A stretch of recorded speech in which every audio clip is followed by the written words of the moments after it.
Dream eleven माई eleven circle की एक बार फिर हुई बड़ी जीत। सरकार ने ऐसे लिया यू टर्न। 10-15 दिन हो गए हैं जब सरकार ने स्पोर्ट गेम बिल लाए और पेट कॉन्टेस्ट को पूरी तरह बैन कर दिए। लेकिन पहली बार ऐसा हुआ है कि सरकार ने एक मामले पर यू टर्न लिया जिसमें सब ड्रीम इलेवन माई इलेवन सर्कल की बहुत बड़ी जीत हुई है।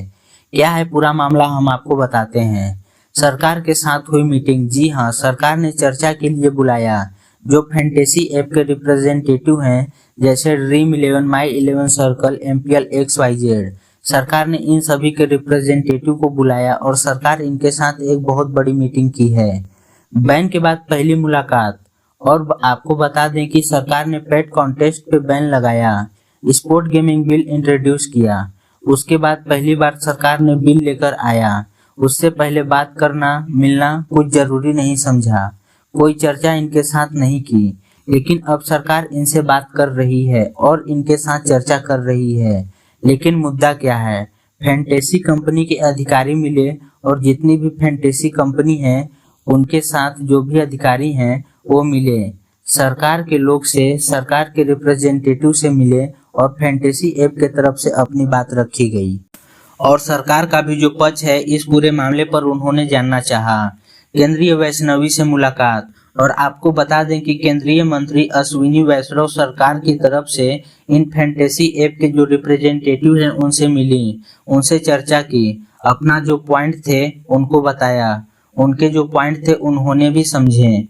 स्पोर्ट्स के प्रमोशन पर हुई चर्चा।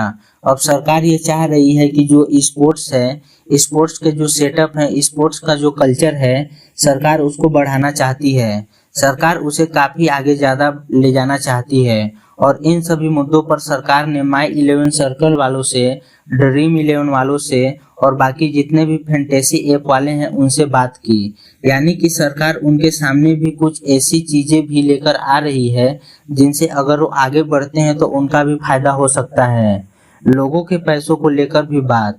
साथ ही साथ सरकार ने जो जितने भी फैंटेसी ऐप वाले हैं, जो यूजर्स हैं, जो गेमर्स हैं, उनके पैसों को किस तरह प्रोटेक्ट करना है, उन्हें पैसों का नुकसान न हो, उनके पैसे बर्बाद न हो, इन सब को लेकर सरकार ने लोगों से बातचीत की और अपने पॉइंट उन्होंने खुलकर बताएं कि भाई हमारा जो एक मेन मोटिव था इस सब को बैन करने का, सिर्फ यही थी कि लोग अपने पैसे हार रहे थे और कई लोग तो 1000 रुपए का कॉन्टेस्ट खेल रहे थे। जैसे इसमें 2 लोगों का भी कॉन्टेस्ट होता है, उसमें लोग 5000 से 10,000 भी लगा देते थे। तो इस तरह का भी कॉन्टेस्ट खेल रहे थे और काफ़ी ज़्यादा लोगों को इन सब से नुकसान भी हो रहा था। कानून बनने पर अधिसूचना जारी नहीं। मैं आपको एक पॉइंट अभी बता देता हूँ कि लोकसभा में पास हो गया बिल, राज्यसभा में पास हो गया, राष्ट्रपति जी हस्ताक्षर कर दी, साइन कर दी, लेकिन अभी तक जो इसके कानून बनने का जो डायरेक्टिव दिया जाता है, जो अधिसूचना होता है, वो अभी जारी नहीं हुआ है। यानी कि अभी तक ये कानून नहीं बना है जो बिल है। हमारे देश में कभी भी आप कॉन्टेस्ट खेलते हो तो सजा नहीं होगी क्योंकि अभी तक ये कानून नहीं बना है।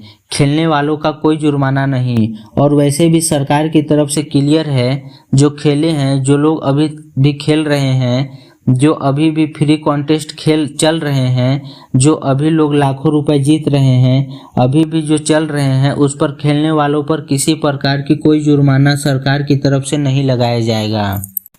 सरकार की तरफ से साफ कहा गया है कि ये जो बिल है कब कानून बनेगा इसके ऊपर अभी तक कोई भी डेट सामने नहीं आई है, कोई भी डेट फाइनल नहीं हुई है। यानी अभी भी अगर कुछ बातचीत होती है, डिसीजन कुछ आगे तक जाती है, तो सरकार को लगता है कि फैंटेसी ऐप वाले कुछ ऐसे पॉइंट उनके सामने लेकर आ रहे हैं जिनसे आगे कुछ थोड़ी सी मॉडिफिकेशन हो सके। तो शायद ऐसे में कुछ हो सकता है, कुछ मॉडिफिकेशन शायद इन फ्यूचर हो जाए।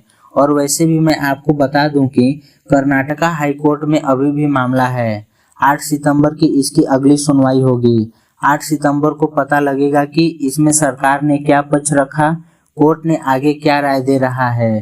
तो अभी भी बहुत सारी चीजें हैं जो धीरे धीरे आपको आगे पता चलेगी। लेकिन फिलहाल जो खबर है, फिलहाल का जो मुद्दा है वो ये है कि सरकार पहली बार इन फैंटेसी ऐप के जो रिप्रेजेंटेटिव हैं उनसे मिली और आगे चलकर शायद कुछ मॉडिफिकेशन कानून बनने से पहले हो जाए। आपका क्या मानना है? आपके हिसाब से कानून बनता तो क्या कानून बनना चाहिए? पूरी तरह से हमें कमेंट करके जरूर बताइए।